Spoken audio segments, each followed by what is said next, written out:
So I've been reconditioning this RD6 radiator, and I thought it'd be a good time to make a video showing some of the work I've been doing to these little cover doors that seal the hand crank openings that are on the bottom tank of this one. Like I said, this is an RD6. It has two little rotating doors at the bottom.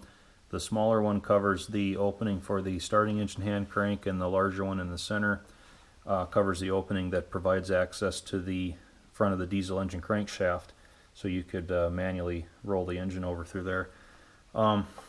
Reason I decided to work on these doors was because they're held onto their cast iron housings by a little spring-loaded pin.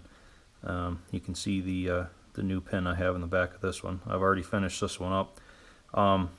The pin is spring-loaded so that it holds steady tension on the door, so that when you rotate the door up to put the hand crank in, it doesn't just flop right down and end up right back in your way. And what happens a lot of times to the springs and the pins is water will get in there and the spring will corrode, will rust, it'll get weak, it'll break. All those things have happened to this one, and when that happens, it no longer holds enough tension on the door to keep the door up out of your way when you're trying to do your work or whatever. So it's a rather minor detail, but it's one that I do kind of like to address. It just kind of makes the machine all around easier to use, and it's kind of fun to do it at the same time.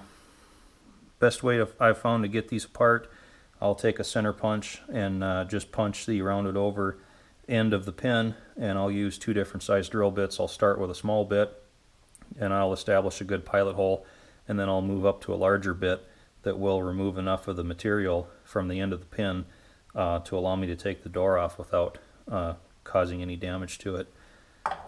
And of course, after you've drilled off the end of the pin, you really don't have enough material left to reuse it again. So what I ended up doing was just making a couple new ones.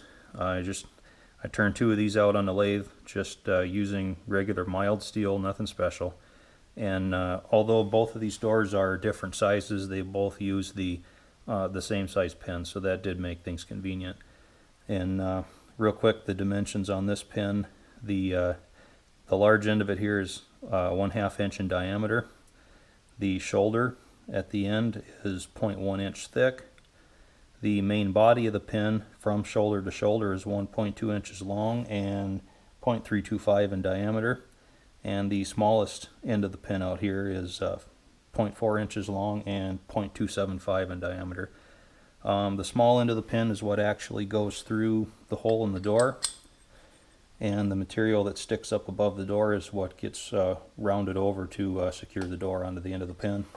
And I've been using this rivet setting punch for that in a pneumatic hammer. Seems to work pretty well, and I very carefully used some heat on the end of this one so that I could soften the metal a bit and make it so it would round over a lot easier. I was really careful not to put so much heat into the pin to allow it to damage the spring on the inside of the housing. Seemed to work pretty well. The spring is still holding decent tension on the door, and when you rotate it up, it holds its position pretty well. You know, you really can't get it to come back down unless you want it to. So pretty pleased with that. So I'm about to finish up the larger one, and you can see the hole in the back of this housing where the spring-loaded pin would go. The new springs I found, I just got them at my local hardware store. They were in their spring selection, about 75 cents a piece, so they were pretty affordable. So to put it together, you just start with putting the spring on the pin. And we will go and put the pin in the back side of the housing. The spring will bottom out in the bore back there, so you can see you have a spring-loaded pin. Now when I put the first one together, I just clamped the cast iron housing down onto a really sturdy steel table, and I used a few really small washers on the back side of the pin so that when I clamped it to the table, it caused the pin to stick through the front of the housing far enough so that the front shouldered portion could be seen sticking above the surface of the housing. And the reason I did that was so when I put the door on, the door would bottom out on that shoulder, and I could mash the end of the pin over, and it would be pretty securely held onto the end of the pin. Seemed to work pretty well. Pretty happy with it. And it's just some of those little small detail things that I kind of like to address whenever I'm reconditioning something. Even like in this situation, I most likely will not end up painting this.